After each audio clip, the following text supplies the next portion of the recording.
2시 30분이 되어서 지금부터 설명회를 시작하도록 하겠습니다.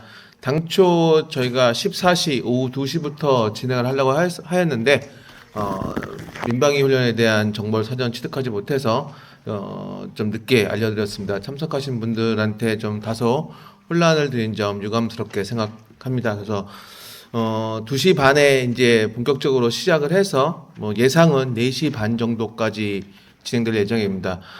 오늘 그 진행 순서 간단히 말씀드리고 본격적으로 시작하도록 하겠습니다. 오늘은 일단 그 앞에 보이시는 PT 화면으로 주요 사항들을 좀 설명드리고, 그리고 책자로 넘어가서 PT에 다 남지 못했던 내용들을 책자에서 추가적으로 설명을 드린 다음에, 그게 아마 저희가 지난주에 설명회를 다녀보니까 대략 1시간 정도 진행됐던 것 같습니다. 그리고 끝난 다음에 한 30분 정도 질의응답을 가지고, 그리고 그 공식적인 질의응답이 끝난 다음에 추가적으로 질문이 있으신 분들은 공식적으로 설명회는 마치더라도 저희가 이 앞에 잠시 남아 있을 테니까 와서 또 질문을 주시면 답변 드리는 형태로 진행을 하도록 하겠습니다.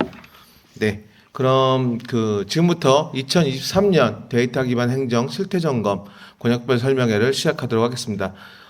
인사드리겠습니다. 저는 한국지능정보사회진흥원 데이터 기반 행정팀의 정무영입니다. 반갑습니다. 네, 우선 PT를 보시면서 설명을 드리도록 하겠습니다.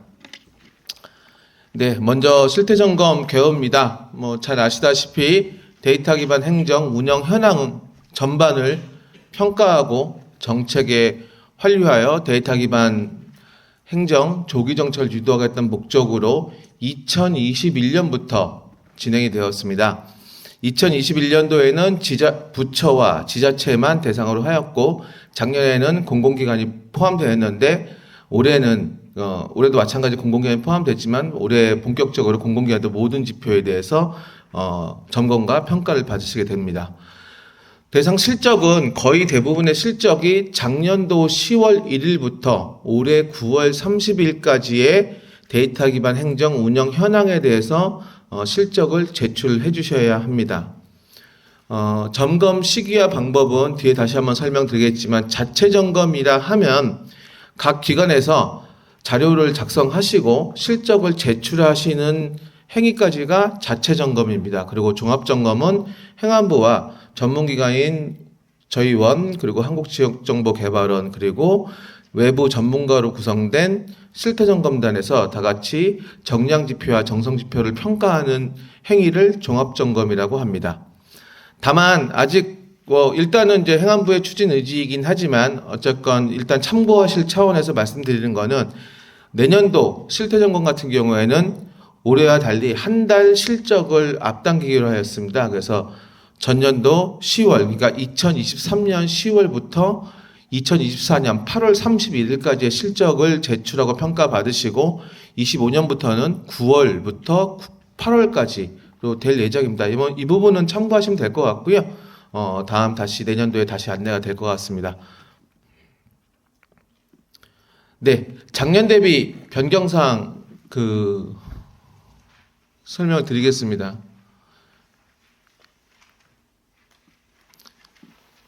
네, 일단 앞에서 말씀드렸다시피 공공기관은 작년에는 109점 만점에 58점에 해당하는 지표만 점검을 받으셨습니다. 그런데 올해부터는 전체 지표 109점 만점 모두 평가를 받으십니다.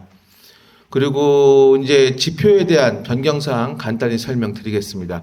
1-1 부기관장 이상 주제 토론회 개최 부분은 작년에는 배점이 4점이었습니다. 그래서 부기관장이 주재하고 참여하는 보고회, 토론회 등에 대한 개최 실적을 평가해서 2회 이상이면 4점, 1회면 2점이었습니다. 근데 올해는 일단 배점을 2점 축소하였습니다. 그리고 부기관장 이상 주재 참여와 뒤에 말씀드리겠지만 1-5 지표에 내외부 협의체를 합쳐서 부기관장 이상 주재 참여와 동시에 외부 전문가도 참여하는 보고회, 토론회 등의 실적을 평가해서 2회 이상이면 2점, 1회면 1점으로 점수 폭은 축소를 하였고, 그리고 지표는 통합을 하였습니다.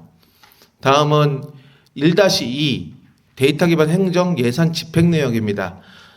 첫 해 2021년도에는 차년도, 그러니까 그 다음 연도의 데이터 기반 행정 예산 확보 내역이었습니다. 그리고 작년에도 초기 1차 설명회 때는 그 다음 연도 마찬가지로 데이터 기반 행정 예산 확보 내역을 평가하려고 하였는데, 많은 지자체와 또 일부 공공기관이 관련 시의회 그리고 그 기재부와의 일정 등으로 인해서 9월 30일까지는 도저히 자료를 낼 수가 없다라는 의견이 있어서 작년에는 두 가지의 옵션으로 평가를 했습니다.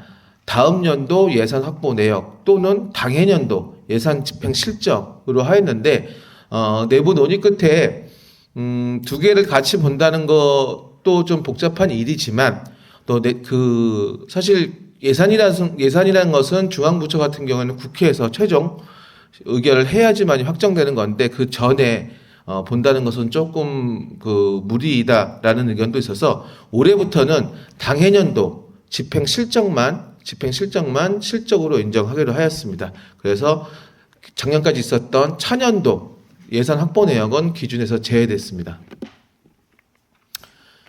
네, 그 다음은 1-3 데이터 기반 행정 담당 조직 및 인력입니다. 작년에는 두 가지 유효 기간에 따라서 두 가지 유효가 나눴습니다. 중앙부처와 광역지자체 같은 경우에는 과단위 이상의 전담 조직을 보유하였거나 당해년도 전담 인력을 1명 이상 확보하였으면 2점을 드렸습니다. 그리고 기초지자체와 공공기관 같은 경우에는 담당 부서와 담당자를 지정할 경우는 2점을 드렸습니다. 그런데 저희가 운영하다 보니 그 전담이라는 단어 자체에 대한 오해가 상당히 있으셨습니다.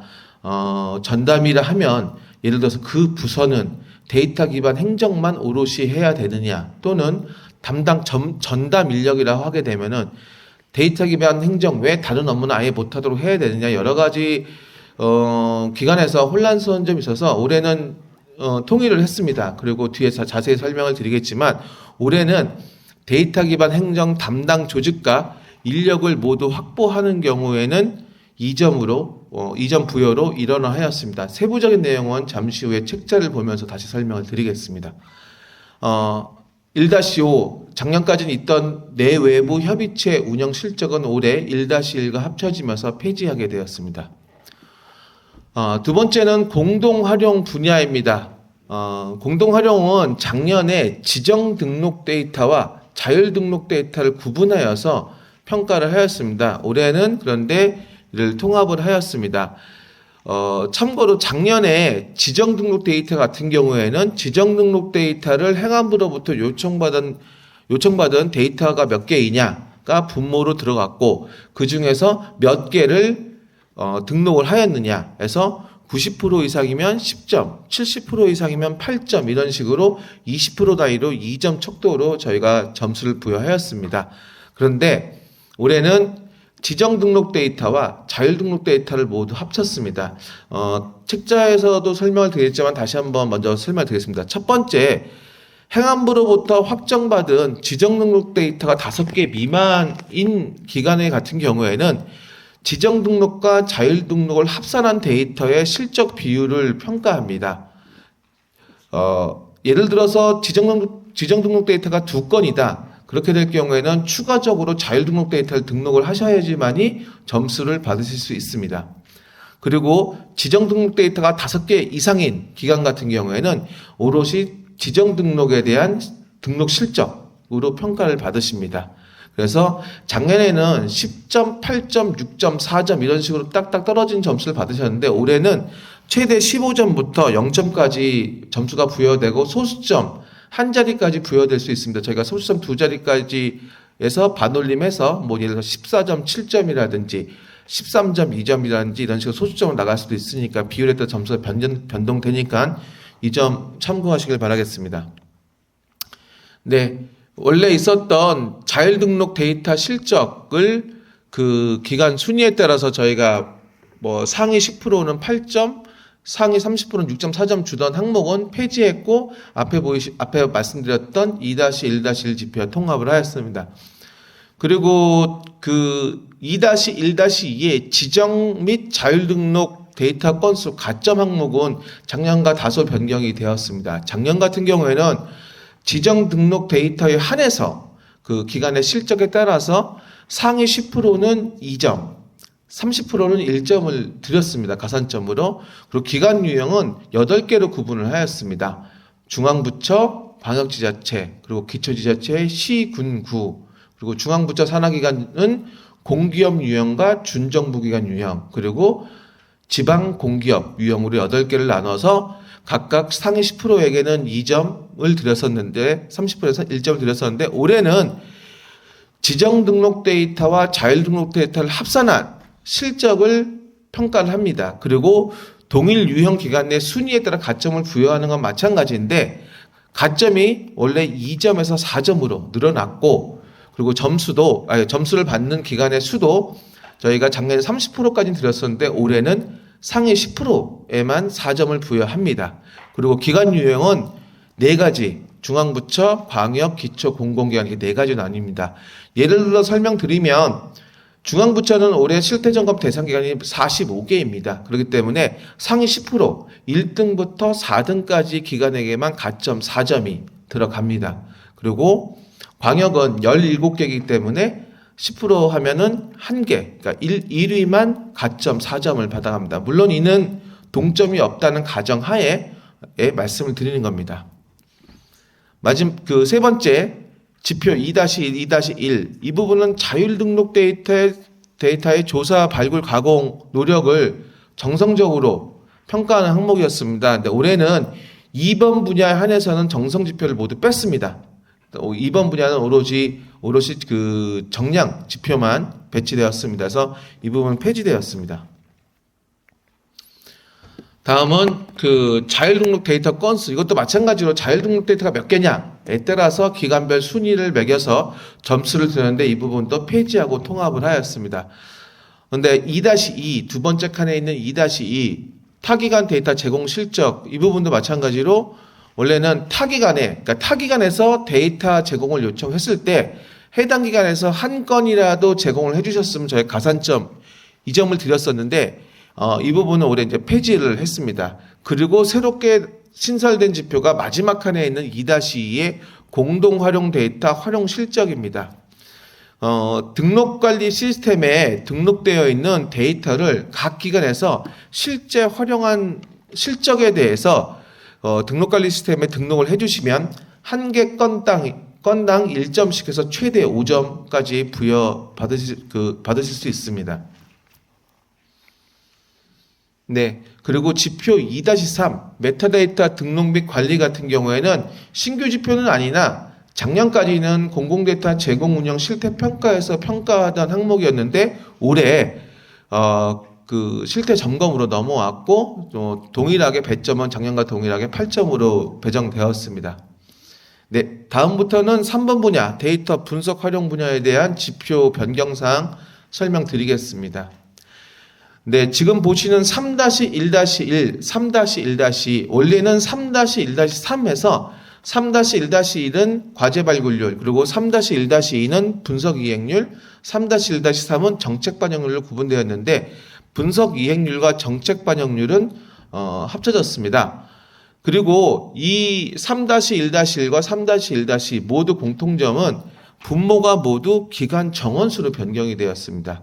참고로 작년 같은 경우에는 과제 발굴률과 분석 이행률 같은 경우에는 분모가 각 기간별 과수였습니다. 물론 이제 과가 되는 기간도 있고 팀이 되는 기간도 있고 부가 되는 기간도 있겠습니다만 최하 단위 조직으로 기준해서 부서 수를 분모로 하였는데 저희가 운영을 하다 보니까 그 지자체나 공무원 조직, 그러니까 부처나 지자체 같은 경우는 어느 정도 일정한 수치가 좀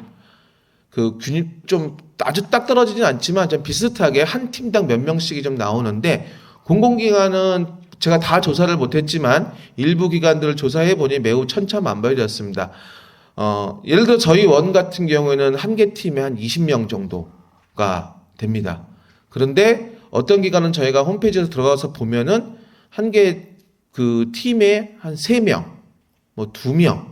자, 이렇게 하다 보니까 기관의 운영 방식에 따라서 실제 기관 수는 적은데 과제 발굴이나 데이터 분석을 많이 해야 되는 경우도 생기고, 또 반대로 기관의 규모도 크고 인원수도 상당히 많은데 그 과제 수가 적을 수도 있었습니다.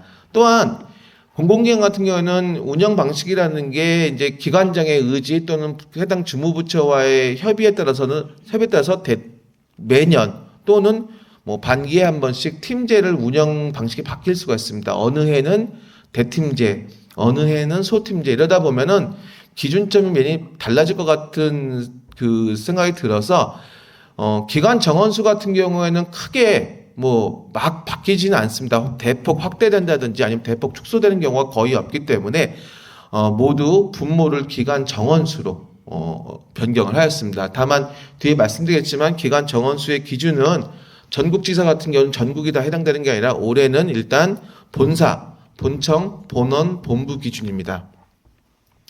네. 그 세부적인 산출 방식은 책자를 보면서 설명을 드리도록 하겠습니다. 그리고 다수기관 협업과제입니다. 이 부분은 상당히 좀 나름 많이 바뀌었습니다. 작년 같은 경우에는 제출하셨던 데이터 분석 과제 중에서 다수의 기관이 참여한 과제가 몇 개였느냐 그 비율에 따라 점수를 드렸습니다. 그래서 50% 이상이면 5점, 30% 이상 3점을 드렸습니다. 그런데 이게 이제 저희가 운영하다 보니 그렇다 보니까 분석 과제가 적으면 협업 과제가 적어도 비율이 높아지는 좀 모순이 발생을 하여서 올해는 건수로 저희가 변경을 하였습니다. 그래서 중앙부처와 광역지자체는 협업 과제가 한 건이면 1점, 그래서 최대 5점까지 인정을 해드리고요. 기초지자체와 공공기관 같은 경우는 한 건당 2점 해서 3개 과제를 인정받으시면 5점을 받으실 수 있습니다. 다만 밑에 보시면은 이제 나와 있는데 타 기관에서 공모했던 사업에 응모 선정된 데이터 분석 협업 과제는 한 건당 3점입니다. 다만 이게 공모한 기관한테 드리는 게 아니라 공모에 응해서 선정된 기관한테 점수를 드린다는 얘기입니다. 그리고 협업 기준은 다소 강화가 됐습니다. 협업 기준 같은 경우는 작년에는 기관장이 다르면 모두 다 협업으로 인정을 해드렸습니다. 예를 들어서 주무부처와 산하기관 그리고 광역지자체와 관할 기초지자체 그 같은 그 지역 내 기초지자체는 먼저 인정을 해드렸는데 올해는 다소 이 부분은 강화가 되었습니다. 그래서 전혀 관련성이 없는 기관만 협업으로 인정하겠다고 기준을 잡았습니다. 네, 그 자세한 부분 다시 또 책자에서 설명을 드리도록 하고요.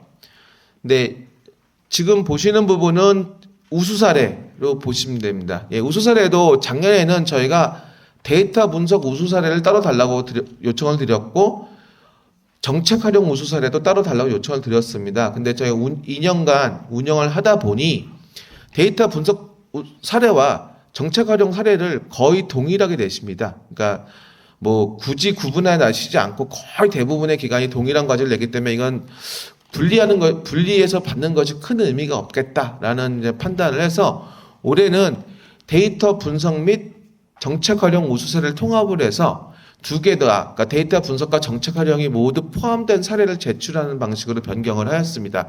그래서 작년에 그 중앙부처 광역지자체 같은 경우에는 분석 2개, 활용 2개를 달라고 하였는데 올해는 그렇게 구분하지 않고 4건에 대해서 저희가 평가를 할 거고 혹시 제출하셨는데 인정 못 받는 경우가 생길 걸 대비해서 2배수인 8개 과제까지는 제출하실 수 있도록 마련해 왔습니다.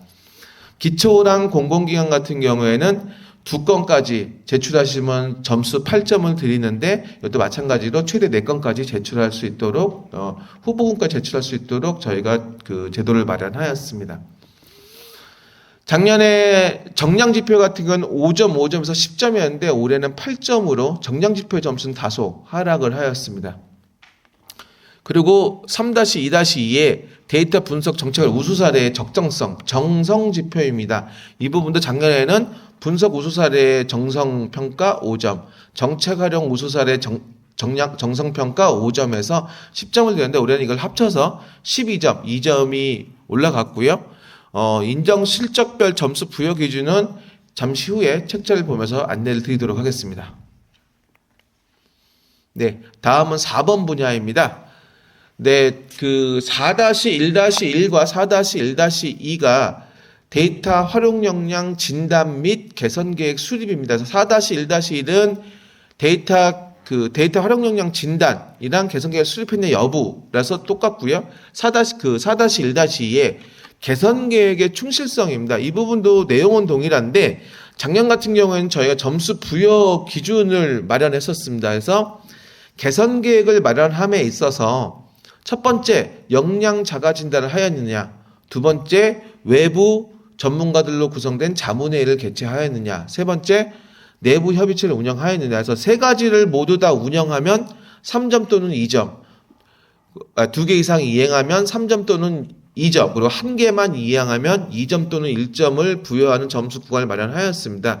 저희가 운영을 하다 보니 다 그런 건 아니지만 일부 기관에서는 그 세 가지의 행위는 모두 이행을 하셨는데 내용이 많이 부실했던 경우도 있었고 또 저희가 실태점검단 위원들과 논의를 한 결과 세 가지를 꼭 이행하는 것보다 한두 가지를 잘해도 굉장히 잘해도 점수를 충분히 받을 만하다라는 의견을 받아서 올해는 별도의 점수 부여 기준이나 구간을 마련하지 않았습니다. 다 폐지하고 제출하신 내용을 가지고 얼만큼 잘 작성을 하였는지를 3점부터 0점까지 점수를 매길 예정입니다. 그리고 4-2 데이터 활용 역량 교육 참여 실적입니다. 이 부분은 보시면 작년에는 일반 직원, 올해 처음 하시는 분들은 일반 직원이 어떤 개념이냐 하면 공공기관 같은 경우에는 보직이 없으신 비보직자의 개념이 해당됩니다. 그리고 부처나 지자체 공무원 조직도 마찬가지입니다. 보통 공무원분들은 일반적으로 과장님, 보통 과로 구성되기 때문에 과장님 이상은 2번 관리자에 들어가는 거고 그 밑에 계시는 사무관님, 주무관님 등등등은 일반 직원이 됩니다. 그래서 일반 직원은 정원의 30% 이상, 관리자, 보직자는 정원의 10% 이상이었는데 올해는 일반 직원은 50% 이상, 그리고 관리자는 정원의 30% 이상으로 확대가 되었습니다. 그 세 번째, 데이터 기반 행정 담당자 전문 교육. 여기 앉아 계신 분들이 대부분 해당이 될 건데요.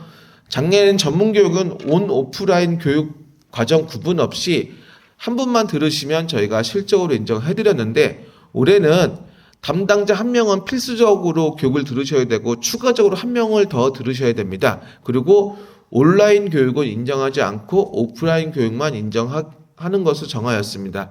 그리고 추가된 한 명은 그 데이터 기반 행정 담당자와 동일한 팀에 소속되셔야 됩니다. 예를 들어 저희 원 같은 경우에는 데이터 기반 행정 담당자가 저희 그 경영기획실 내에 기획조정팀에 있습니다. 그렇다면은 기획조정팀의 담당자 외에 기획조정팀의 또 다른 직원이 들으셔야지만이 그 실적으로 인정받는다는 얘기입니다. 그리고 4-3-1의 활성화 문화 조성 추진 시책은 저희가 시책으로 인정하는 사례를 작년에 한 12가지 정도를 안내를 드렸는데 그 중에서 2가지가 올해 이제 인정을 못 받으신 시책이 되었습니다.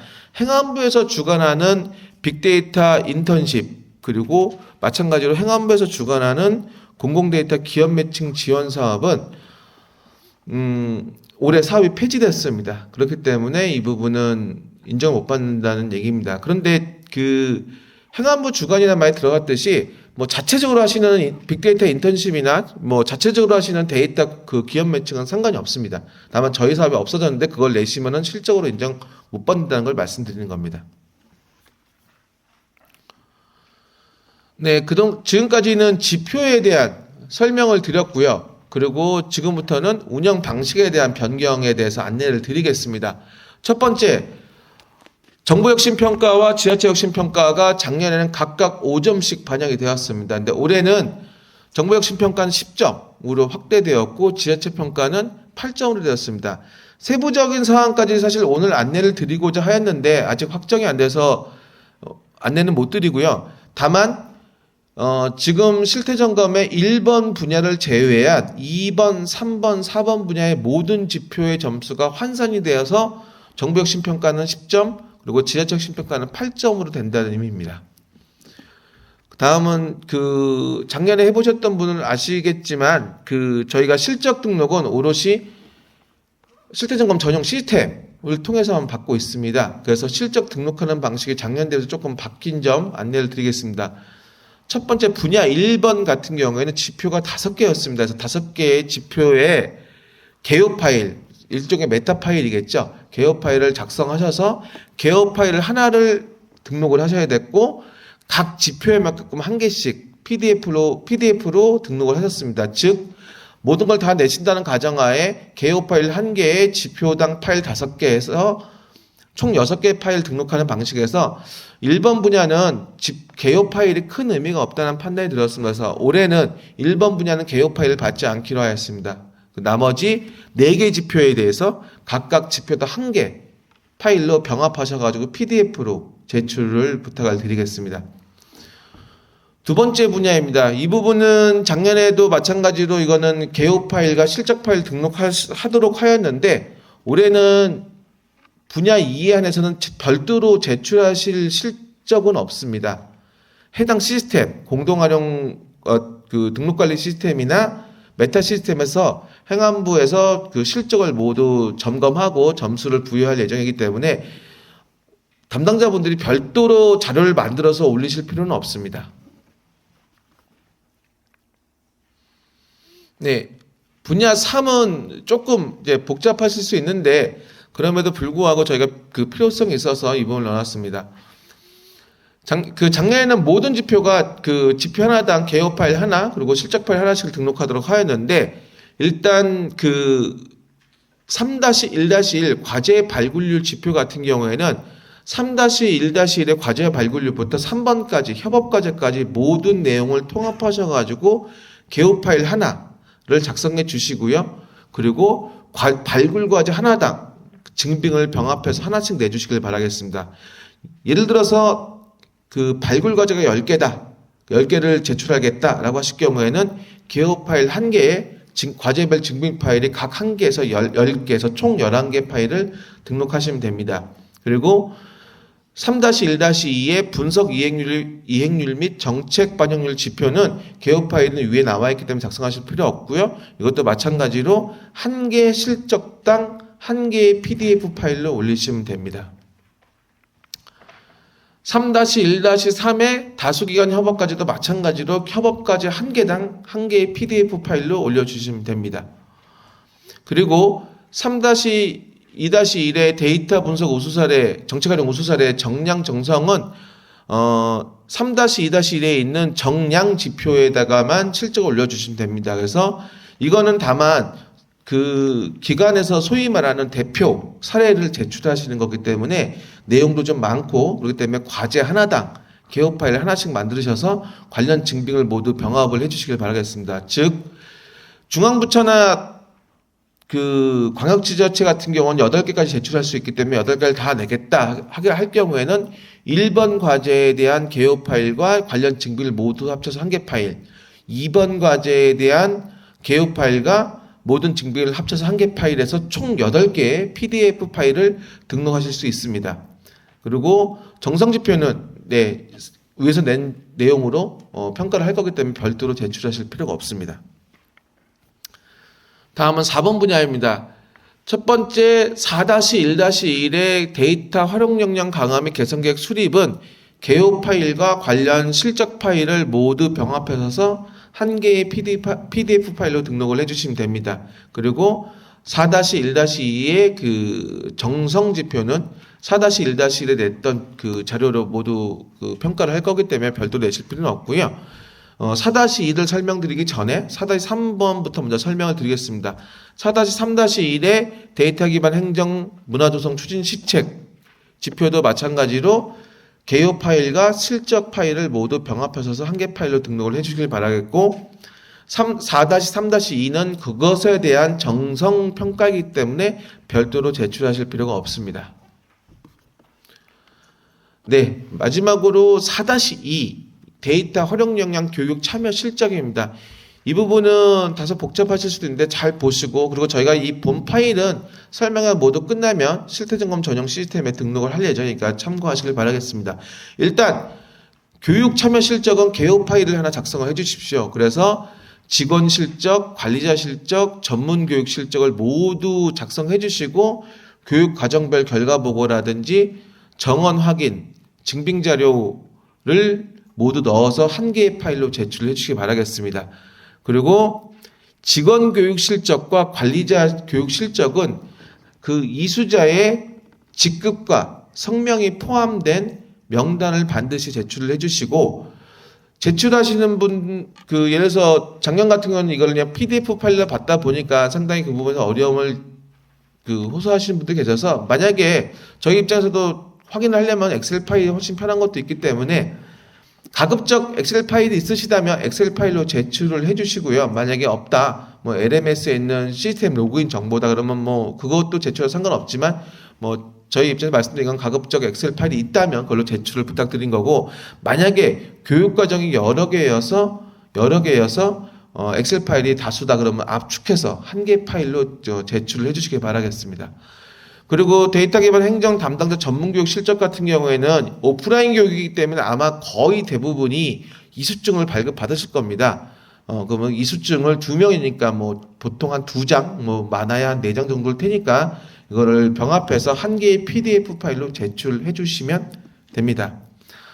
참고로 작년에 해보셨던 분들은 아시겠지만, 직원 교육 실적이든 관리자 교육 실적이든 한 명이 5개 과정을 받는다고 5명을 인정받지 않습니다. 그러니까 예를 들어서 어떤 분이 데이터 리터러시도 듣고 분석도 듣고 기획도 듣고 3가지 들었다 그러면 3명으로 인정하는 것이 아니라 한 분으로 카운팅 됩니다. 그렇기 때문에 이거 제출하실 때 그 부분을 잘 감안해서 제출을 부탁드리겠습니다.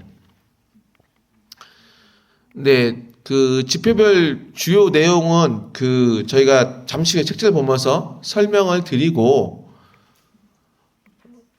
우수 사례는 책자에 나와 있으니까 보시면 될 것 같습니다. 네, 향후 일정입니다. 일단 저희가 지금 현재 시스템 개편 작업을 진행 중에 있습니다. 그래서 아마 8월 말쯤에 변경된 시스템에 대한 설명 방법에 대해서 설명회를 진행할 예정이고요.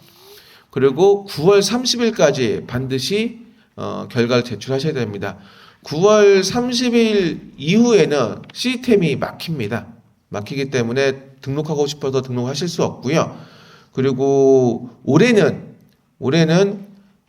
실태점검 위원님들의 요청도 있고 해서 올해는 작년 같은 경우에는 전체 지표에 대해서 미제출한 기간에 대해서는 추가 등록을 받았습니다. 근데 올해부터는 9월 30일까지 한 개 지표를 못 내든 전체 지표를 못 내든 9월 30일까지도 등록은 모두 마감이 됩니다. 그렇기 때문에 반드시 일정을 잘 준수하셔서 등록을 해주시기 바라겠습니다. 그리고 우선 저희가 9월 30일 날 등록이 완료되면 정량 지표부터 평가가 진행됩니다. 그래서 정량 지표에 대한 지표별 점수를 11월 달 중에 결과를 시스템 통해서 공개를 할 거고요. 이거에 대한 이의 신청 역시도 11월 달까지 받을 예정입니다. 그리고 나머지 정성 지표와 이의 신청 받았던 부분에 대해서 실태 점검단과 같이 종합 점검을 실시하여서 12월까지 완료를 하고 내년 2월경에 최종 결과를 공개할 예정입니다.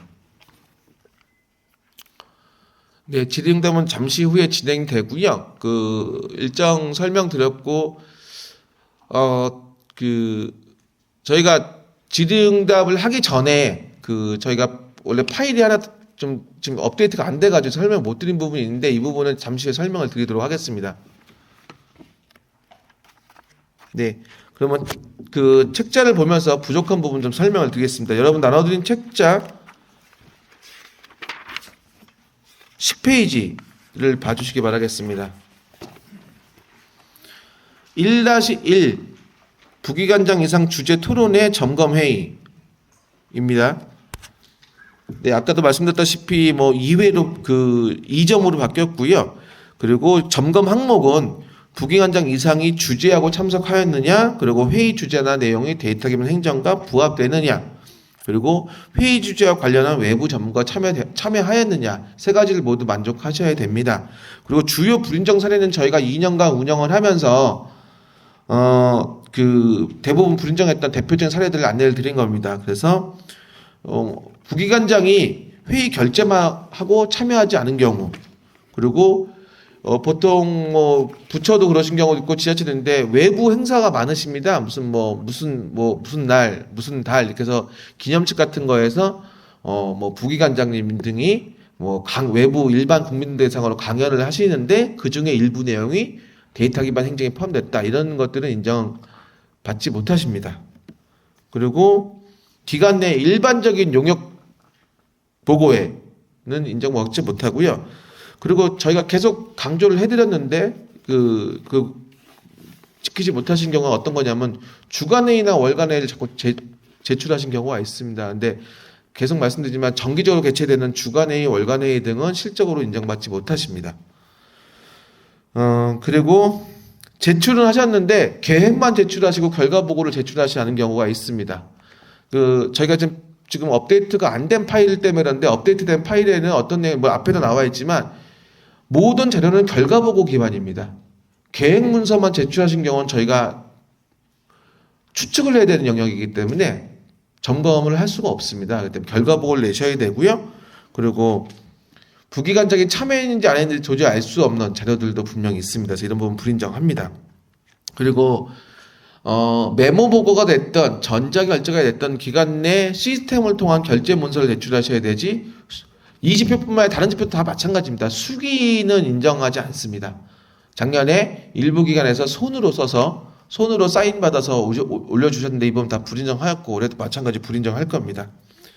네, 뭐 내용은 보시면 될 것 같고, 참고사항에 작년에 하셨던 공공기관은 아시겠지만 공공기관 중에서는 일부 꽤 많은 기관들이 부기관장이 없는 경우가 있습니다. 이럴 경우는 어떻게 해야 되느냐? 부기관장 직제가 아예 없는 기관 같은 경우에는 직제상 기관장 다음 최상위 직제 또는 데이터 기반 행정 책임관이 주재하면 인정합니다.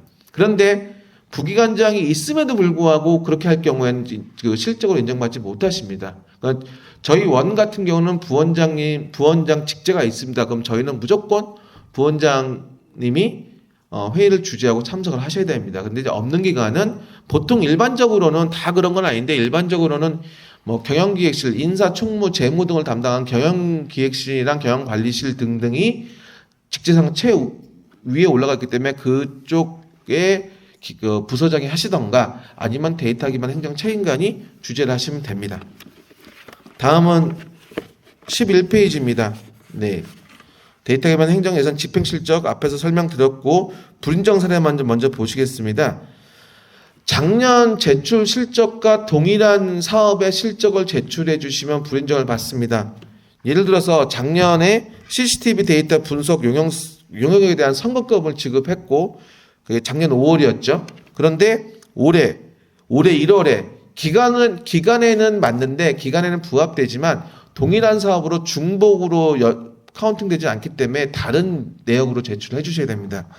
그리고 다른 건 저희가 어느 정도 인정을 해드릴 수 있는데, 다만 1-1 부기관장 주제 보고회 토론회에 외부 전문가 오셔서 외부 전문가 자문비 드린 거로만은 인정하지 않기 때문에 다른 실적으로 제출을 부탁을 드리겠습니다. 그리고 저희 작년에 받아보니까 결과 보고 결제 문서라든지 아니면 어떤 기관은 예산 집행에 대한 증빙을 내주셨는데, 다른 모든 지표도 마찬가지입니다만은 일자가 포함되지 않으면 저희가 인정할 수가 없습니다. 저희가 분명히 작년 10월 1일부터 올해 9월 30일까지의 실적만 인정한다고 말씀드렸기 때문에 그 실적이 그 해당 기간에 포함되는지 여부를 반드시 증빙자료에 명기가 되어야 됩니다.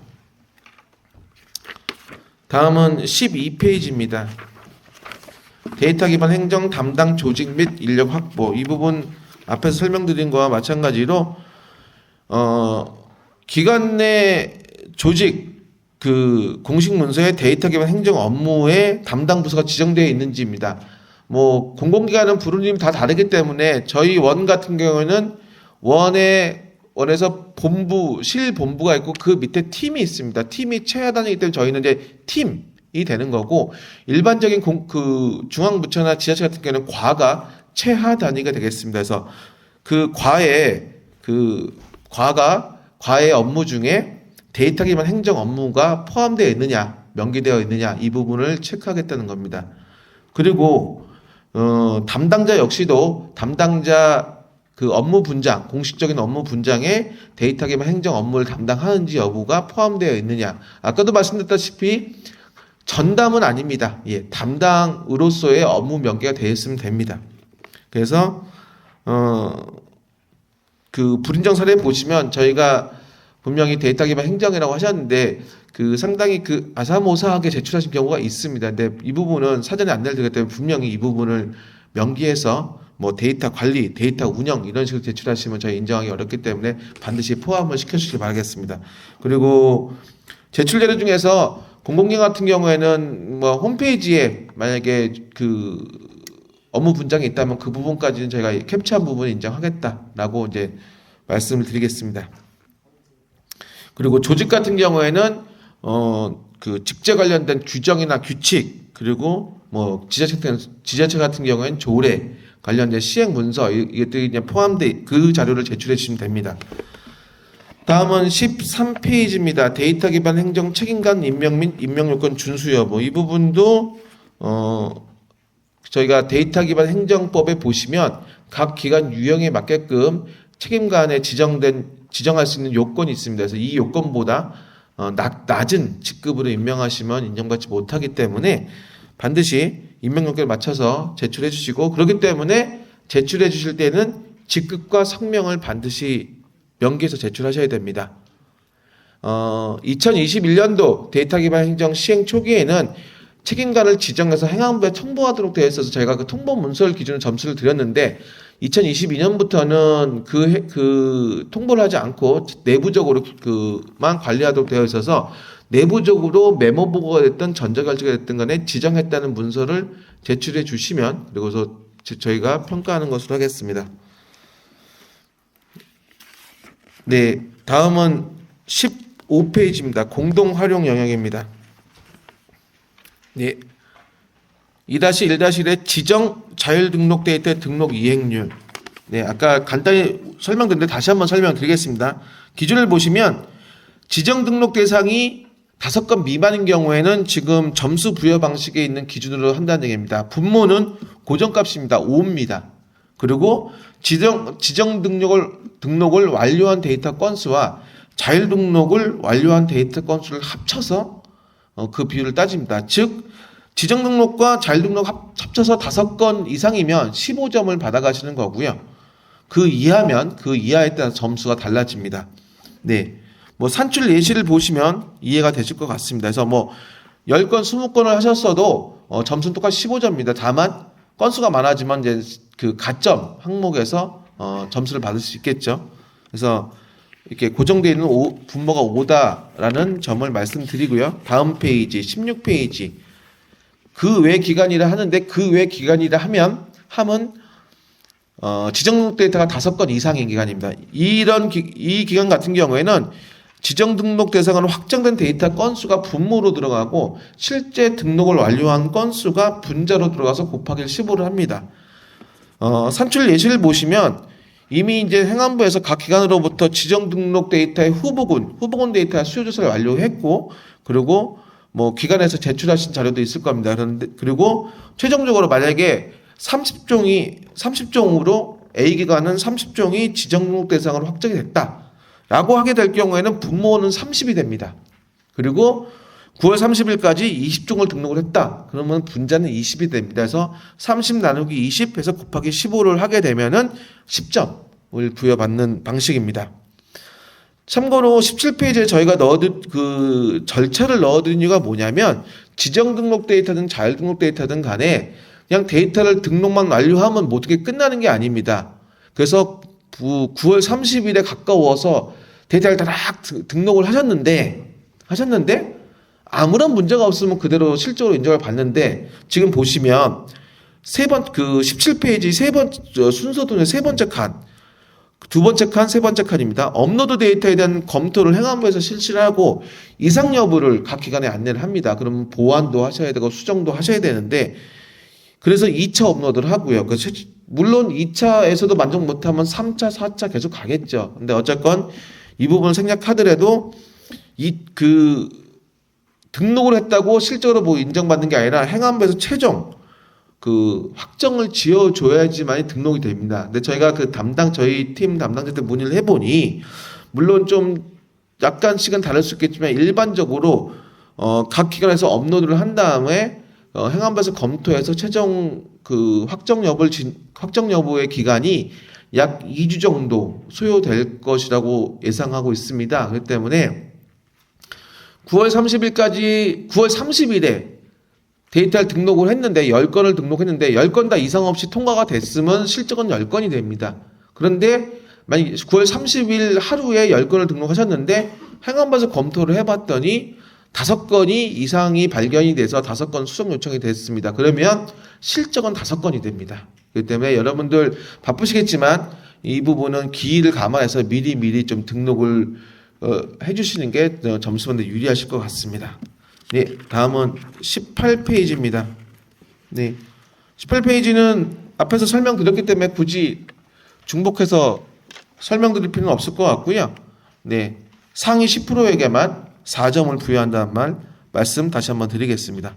그리고 19페이지 2-2의 공동활용 데이터 활용 실적. 네, 여기 참고사항에 보시면 이제 어느 시스템에서 어떠한 메뉴에 등록을 해야 되는지가 화면 캡처를 따랐습니다. 물론 지금 책자로 보시니까 잘 안 보이실 텐데 이 파일도 저희가 업로드 해드릴 테니까 보시면 어느 메뉴에서 등록을 하는지 아실 겁니다. 그래서 이거 참조하시길 바라겠습니다. 네, 20페이지 2-3 메타데이터의 등록 및 관리. 네, 이 부분은 메타데이터에 기관에서 보유하고 있는 메타데이터 중에서 현행화율의 평균 수치입니다. 그래서 평균 90% 이상이면 8점, 80% 이상이면 7점 이런 식으로 1점 단위로 점수가 부여됩니다. 근데 기준에 보시면 두 번째 보시면 원래는 분기별로, 그러니까 작년 12월 그리고 올해 3월, 6월, 9월의 현행화 실적에 대해서는 평균 수치를 저희가 냈는데 올해는 표준 메타데이터 관리 항목 변경과 시스템 기능 폐지 등으로 인해서 올해는 부득이하게 6월과 9월의 실적에 대해서만 평균 값을 정하고 거기에 대한 현행화율을 점수로 반영할 테니까 이 점 참조하시길 바라겠습니다. 예. 다음은 22페이지 3번 분야 데이터 분석입니다. 네. 22페이지 점검 항목 보시면 저희가 박스를 하나 뒀습니다. 이건 예시를 좀 들어 놓은 건데요. 좀 일부 잘 모르셔서 그럴 수 있을 것 같아서 예시를 들어놨습니다. 작년에 많은 기관에서 조금 혼란스러워하셨던 부분인데요.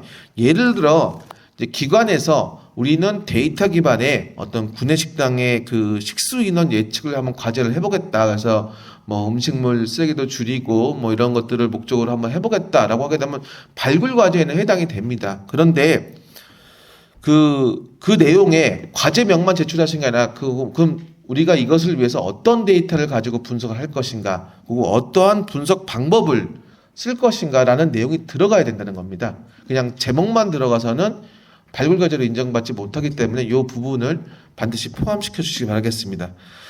그리고 기준은 아까 말씀드렸지만 이제 모든 분모가 기간 정원수입니다. 그래서 중앙부처는 기간 정원수 곱하기 0.018, 그리고 지자체는 기간 정원수 곱하기 0.008, 23페이지입니다. 공공기관은 기간 정원수 곱하기 0.018입니다. 그런데 먼저 공공기관은 아까도 말씀드렸지만 저희가 전체자를 조사하기가 좀 어려웠습니다. 왜냐하면 RDO 시스템에도 등록을 안 한 기관도 상당히 많았고 이러다 보니 저희가 설명회가 이제 이번 주에 모두 끝나는데 다음 주에 공공기관 담당자분들 대상으로 실태점검 전용 시스템에서 자료를 제출받을 예정입니다. 해당 기관의 정원 그리고 팀 수를 모두 받아서 평균을 내서 이 개수가 조정이 될 예정입니다. 다만 시간이 그렇게 많지 않기 때문에 한 일주일 정도만 조사를 하고 그래서 제출하신 분들의 자료만 가지고 평균값을 낼 겁니다. 그렇기 때문에 안 내신 분들까지 다 기다리기에는 시간이 너무 오래 걸려서 일주일 정도 해당 기관의 팀수, 그러니까 부서수 그리고 정원수를 조사할 예정이니까 적극적으로 제출을 해주시기 바라겠고요. 참고로 정원은 아까도 말씀드렸다시피 뒤에 나온 교육도 마찬가지입니다. 올해까지는 일단 본부, 본청 그리고 본부, 그러니까 쉽게 말하면 기관장님이 계시는 곳이라고 생각하시면 주로 계시는 보통 경영관리실, 경영계획실이 있는 곳이 본부, 본청이 되니까 그쪽으로 보시면 될 것 같습니다. 그리고 이제 제외 직군도 분명히 있습니다. 그래서 저희가 일단은 정원에 필수적으로 포함되는 직군은 이름이 다 다르기 때문에 또 다양하긴 하지만 보통 저희는 일반직에 부르는데 일반직에는 사무직, 전산직, 회계직, 행정직, 연구직 등 소위 말해서 PC 기반으로 일을 하시는 분들이 직군에 반드시 포함이 되어야 됩니다. 그리고 정원에서 제외가 가능한 직군과 직렬은 시설미와 경비 등 일반적으로 부르는 말이 공무직인데 공무직 그리고 콜센터를 운영하는 기관 같은 경우에는 상담직 그리고 소방직 등 PC로 일하지 않고 PC 기반으로 일하지 않고 이제 사무 업무를 보지 않는 직군은 정원 제외가 가능합니다.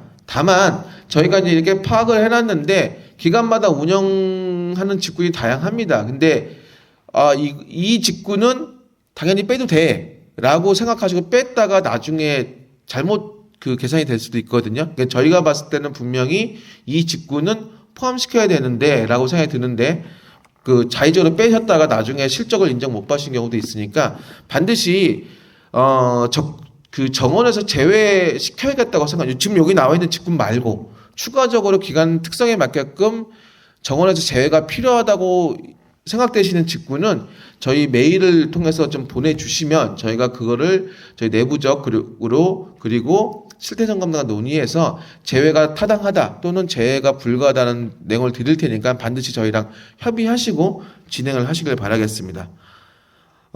그리고 불인정 사례는 아까도 말씀드렸지만 목록만 제출한 경우는 불인정합니다. 그리고 시스템 구축이라든지 데이터 구축, 요즘에 AI 데이터 구축 같은 게 많이 하고 있는데 이런 데이터 분석과 무관한 사업은 인정하지 않는데 다만 그 안에서 데이터 분석이 명확히 이루어졌다라는 내용이 포함되어 있으면 그 부분을 인정하겠다는 의미입니다. 예, 다음은 24페이지입니다. 그리고 이것도 또 예시를 들었습니다. 발굴과제를 많이 하시다 보니까 굉장한 스트레스일 거고 어떻게 해야 되는지 고민도 많이 되실 겁니다. 그래서 이제 저희가 인정하는 것과 인정하지 않는 게 있으니 이 부분을 참고하시는 잘 넣어놨습니다. 예를 들어서 이제 오늘 해당 기간은 없지만 한식 재단이다. 우리 한식 활성화를 위해서 어떤 걸 좀 데이터를 발굴해 볼까라고 해가지고 어떤 주제를 가지고 했는데 우리가 회귀 분석도 실시했고 동일한 데이터를 가지고 상관관계 분석도 했다. 동일한 데이터를 가지고 이럴 경우에는 동일한 데이터가 되면 한 건입니다. 그런데 예시 2와 같이 데이터도 다르고 활용 방식도 다르면 특히 데이터가 다르면 각각의 건으로 3개 과제로 인정을 해드린다는 얘기입니다. 그렇기 때문에 이 부분을 잘 참고하셔가지고 발굴과제 인정받을 수 있는 그 사례를 잘 참고하시길 바라겠습니다. 그리고 공모사업, 지원사업을 통해 선정된 기관은 선정된 기관의 실적만 인정한다는 얘기입니다. 아까도 말씀드렸지만 공모를 한 주체, 지원을 한 주체는 인정을 못 받습니다. 지금 예시로 지금 저희 팀에서 하고 있는 공공 빅데이터 분석 사업이 있습니다. 저희가 공모하고 기관들을 선정하고 업체 선정해서 각 기관에 업체들을 투입을 해서 분석을 하고 있습니다. 이럴 때 행안부 또는 우리원은 점수를 못 받고 선정된 기관들만 점수를 받는다는 얘기입니다. 그리고 작년에도 이 부분에서 상당히 저희가 좀 논란이 있었고 또 이 부분 때문에 저희가 마련을 한 부분인데, 만약에 주무부처와 산하기관 또는 광역지자체와 기초지자체가 동일한 실적을 내실 경우에는 산하기관 그리고 기초지자체 실적만 인정해드릴 예정입니다. 여기 맨 마지막에 보시면 저희가 이제 과기부 산하기관인데, 과기부와 저희가 동일한 발굴과제를 냈다라고 하게 될 경우에는 저희 원만 실적으로 인정을 받고 과기부는 인정받지 못합니다. 그런데 실태점검 대상 기관이 아닐 경우에는 그 부분을 인정한다는 의미입니다.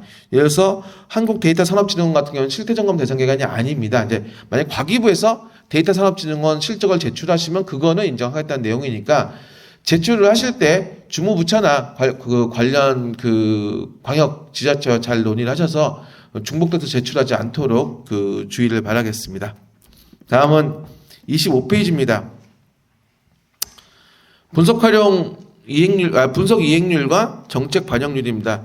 자, 이 부분은 작년에도 마찬가지였는데 지금 모든 지표가 작년 10월부터 올해 9월까지 실적만 인정하는데, 정책 반영률에 대해서만, 물론 정책 반영률도 작년 10월부터 올해 9월까지 실적만 인정받습니다. 그런데 정책 반영률에 사용됐던 데이터 분석은 이것만 예외적으로 2022년 1월 이후의 실적도 인정한다는 내용입니다. 두 번째 보시면, 그렇기 때문에 데이터 분석이 2022년 3월에 이루어지고 정책 반영이 올해 초에 이루어졌다면 실적으로 인정받을 수 있다는 얘기입니다.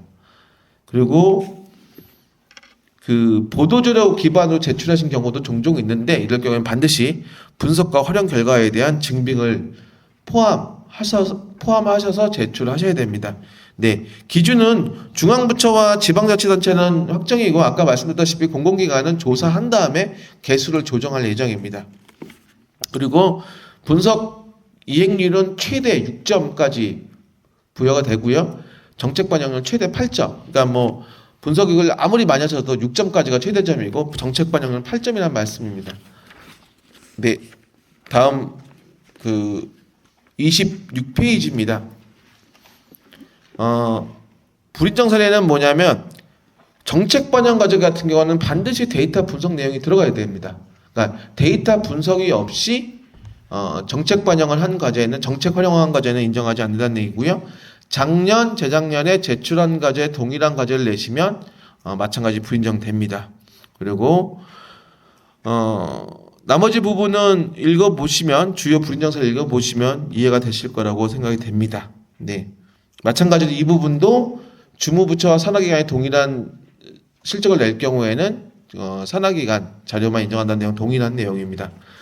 네, 그리고 27페이지 다수기관 협업과제 실적입니다. 앞에서 말씀드렸다시피 중앙부처와 광역지자체는 한 건당 1점, 그리고 기초지자체와 공공기관은 한 건당 2점이 됩니다. 그리고 주요 불인정 사례에 보시면 기관 간 협업 불인정 기준으로 해서 중앙부처와 소속 산하기관 불인정, 광역지자체와 관할 기초지자체 불인정, 광역지자체와 산하기관 불인정하고 동일한 기관 내 타부서도 마찬가지 불인정합니다. 그리고 똑같습니다. 예, 분석 공모나 지원 사업에 사업계획서를 쓰시고 평가를 받으신 다음에 선정이 되신 기간에 한해서만 점수를 드린다는 내용, 아까 말씀드린 것과 동일한 기준점입니다. 네, 29페이지 봐주시겠습니까? 예. 29페이지는 데이터 분석 및 정책 활용 우수 사례. 네, 보시는 바와 같이 기준을 보시면 중앙부처와 광역은 8건까지 제출할 수 있는데 4건을 인정받으시면 8점, 3건이면 6점 해서 2점 단위로 점수가 차등이 부여가 되고요. 기초지자체와 공공기관은 최대 4건까지 제출하실 수 있는데 2건을 다 인정받으시면 8점, 1건 인정받으시면 4점, 그리고 인정이 없으면 0점, 4점 척도로 점수가 부여가 됩니다. 불인정 사례 보시면 이거는 상호 모두 만족을 해야 됩니다. 데이터 분석 없이 정책 활용된 경우도 불인정이지만 데이터 분석만 수행이 되고 정책 활용이 안 된 과제도 불인정이 됩니다. 그러니까 둘 다 분석과 정책 활용이 모두 추진됐어야 됐고요. 그리고 작년에 제출한 과제는 마찬가지로 인정받지 못합니다. 네, 30페이지는 동일한 내용이니까 저희가 생략을 하고 31페이지 3-2-2 데이터 분석 및 정책관의 적정성, 이 정성 항목이라고 말씀드렸는데, 네, 아까 점수 구간이 있다는 게 이 부분입니다. 기준점을 보시면 일단 중앙부처와 광역지자체는 실적이 모두 4건이 다 인정되고 기초나 공공기관은 실적 모두 2건이 다 인정받으면 최대 12점부터 최소 4점까지 받으신다는 개념입니다. 그리고 여기 지금 오신 분들이 기초지자체나 공공기관 많으시는데 만약에 이제 그 기초나 공공기관은 실적이 만약 하나만 인정받았다 이럴 경우에는 최대 6점, 최소 2점으로 차등하는 점수권이 부여된다는 얘기입니다. 네. 32페이지를 보시면 이 부분을 잘 좀 판단을 해주시기 바라겠습니다. 일단 중앙부처나 광역지자체 기준으로 제가 설명 예시를 들었는데 최대 8개를 내실 수 있습니다. 물론 기초나 공공기관 최대 4개를 제출할 수 있죠. 그런데 만약에 소위 말해서 1번 제출하는 우선순위를 기관 잘 판단해 주시기 바라겠습니다. 예를 들어서 지금 어떤 부처에서 A부터 H까지 8개까지 다 내셨단 말이죠. 그러면은 1번, 3번, 5번, 6번에서 4개가 모두 만족이 되면 별도로 7번, 8번 과제는 저게 보지를 않습니다. 그렇기 때문에 기관에서 생각하실 때 점수를 잘 받을 것 같은 과제 중심으로 우선순위를 올려주셔야지만이 그 정성 평가에서 훨씬 더 유리할 것 같습니다. 그래서 그 점 잘 참조하시길 바라겠습니다. 다음은 4번 분야 역량 문화입니다. 네, 34페이지를 봐주십시오. 그 데이터 활용 역량 진단 및 개선 계획 수립 여부입니다. 이 부분은 작년과 거의 동일한데 다만 올해 옵션이 하나 추가가 됐습니다. 7점짜리인데 활용 역량을 진단하고 개선 계획을 수립하였으면 7점. 그리고 작년에는 활용 역량을 진단하지 않아도 개선 계획을 수립했으면 3.5점, 둘 다 했으면 0점이었는데 올해는 옵션이 하나 추가된 게 두 번째입니다. 활용 역량을 진단을 하였는데 개선 계획을 미수립하여도 3.5점을 드린다는 얘기입니다. 그래서 옵션이 하나 추가됐다는 내용 말씀드리고요. 불인정 사례로는 신뢰성과 타당성이 인정되지 않는 진단을 실시한 경우에는 진단을 실시해도 인정하지 않는다는 말씀입니다. 다만 작년에 많은 기관들에서 질문을 주신 게 그 활용 역량 진단을 매년 해야 되냐 상당히 좀 여러모로 어렵다 힘들다라는 의견을 주셔가지고 좀 논의를 했고 올해 사실 그 답변을 드리고자 하였는데 올해도 결론 내지 못했습니다. 다만 행안부에서 기타 사항에 데이터 활용 역량 진단 실적인 인정 기간 확대, 예를 들어 올해 진단을 하셨으면 내년까지는 그 실적을 인정한다는 유예 기간을 줄 것이냐의 여부에 대해서 올해 말에 별도로 행안부에서 그 기관 담당자들과 간담회를 가져서 내년도에는 반영 여부를 확정한다고 하니까 올해는 일단 진단을 하시는 게 점수를 받으실 수밖에 없으니까 반드시 진단을 해주시기 바라겠습니다. 그리고 4-1-2의 개선계획 충실성 및 실행 가능성 앞에 설명됐다시피 개선계획에 대한 정성평가이고 점수는 3점입니다. 네, 그 다음에 35페이지 네, 앞에서 설명됐다시피 기준점은 직원은 50% 이상 그리고 보직자나 관리자 직급은 30% 이상 데이터 개발 행정 전문 교육은 오프라인으로만 2명 반드시 2명이 돼야 되고 이 세 가지를 모두 만족하면 7점 하나를 불충족할 때마다 3점씩 깎여서 7.4점이 됩니다. 네. 주요 불인정 사례를 보시면 작년에도 저희가 안내를 해드렸는데 했음에도 불구하고 공공데이터 제공 운영 실태평가와 제출했던 실적 동일하게 내시는 경우도 있고 공공데이터 품질관리 역량 강화 교육도 실적으로 제출하신 경우가 있습니다. 이 둘 다 인정받지 못합니다. 그리고 단순 사업 관리를 위한 교육 설명회 컨퍼런스 같은 것도 인정 못 받으시고요. 심지어는 작년에 지금 설명회를 하고 있는데 이 설명회를 사진 찍어서 교육 실적을 올리신 분들 계셨습니다. 이 부분 당연히 인정받지 못하십니다. 그렇기 때문에 불인정사를 잘 참고하셔가지고 교육 실적을 맞추시는데 주의하시길 바라겠습니다. 네, 나머지 부분 앞에서 설명드렸기 때문에 생략을 하고요. 37페이지 마지막입니다. 데이터 기반 행정 활성화 문화 조성 추진 시책. 저희가 첫 해는 아무런 예시를 드리지 않았습니다. 그러다 보니 기관에서도 상당히 혼란스러웠고 이게 맞냐, 저게 맞냐, 또는 이걸 인정해 주느냐 안 해주느냐 여러 가지 질문이 있었는데 저희가 참고로 작년에는 한 12가지 사례를 드렸습니다. 근데 물론 꼭 이것만 해야 되느냐 그건 아닙니다. 그건 대표적인 사례이기 때문에 참고하시는 차원이고요. 좀 시책을 정하시는데 어려움이 있을까 봐서 저희가 드린 거고 그 외에도 적합한 사례가 있으면 충분히 인정을 해드릴 겁니다. 그리고 이제 불인정 사례는 단순 이제 보도자료 배포라든지 기관 홈페이지 게시라든지 이런 것들이고 앞에서 말씀드렸다시피 행안부 주관의 빅데이터 인턴십이라든지 공공데이터 기업 매칭 사업 등은 불인정되니까 이 점 잘 참고하시길 바라겠습니다. 그리고 그 38페이지 네 보시면 제출된 실적이 3건 이상이면 3점 또는 2점을 드릴 거고요. 2건 이하면 1점. 그리고 당연히 미제출한 기간은 0점이 됩니다. 네. 지금까지 지표에 대한 사항 설명드렸고요. 39페이지 보시면 관련 실적 자료 등록은 반드시 실태점검 전용 시스템에서만 등록을 받습니다. 예. 별도로 이메일이라든지 그리고 전자 유통 그리고 오프라인 USB라든지 이런 거 받지 않으니까 반드시 이 점 참조하시길 바라겠습니다.